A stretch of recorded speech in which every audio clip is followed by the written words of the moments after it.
सांप और चींटी की कहानी। एक समय की बात है। एक जंगल में सांप रहता था।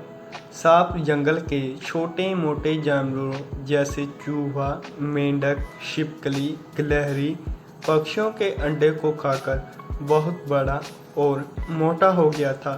सांप के विशाल आकार के कारण जंगल के बड़े बड़े जानवर भी उसके पास आने से डरते थे।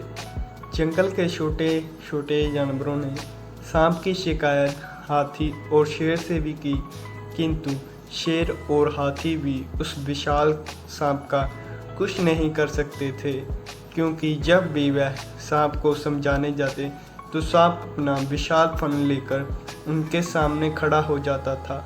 सांप कहीं उसे काट ना ले, इसी डर से जंगल का कोई जानवर उसके नज़दीक नहीं जाता था।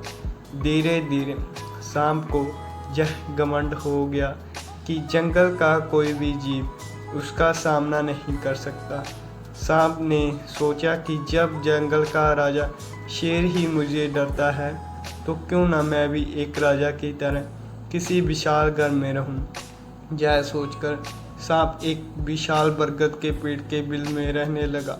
सांप के आने से डर के कारण बरगद में रहने वाले सभी जीव जंतु और पक्षी उस पेड़ को छोड़कर चले गए। बरगद के पेड़ के पास ही चींटियों की बाबी थी।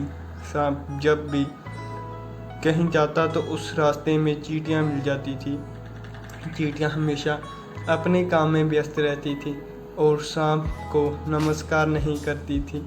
चींटियों का यह व्यवहार सांप को पसंद नहीं आया, तो एक दिन चींटियों की रानी ने से बोला, तुम अपनी सेना को समझा लो देना कि जब मैं यहाँ से गुजरता हूँ तो मुझे सर झुकाकर नमस्कार करें, नहीं तो मैं सभी को मार दूंगा।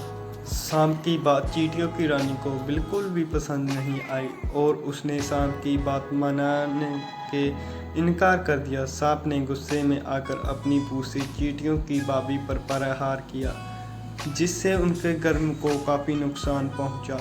सांप के इस व्यवहार से सभी चींटियां बहुत अधिक क्रोधित हो गई और उन्होंने सांप पर हमला कर दिया। चींटियों के काटने से सांप की बहुत बुरी हालत हो गई।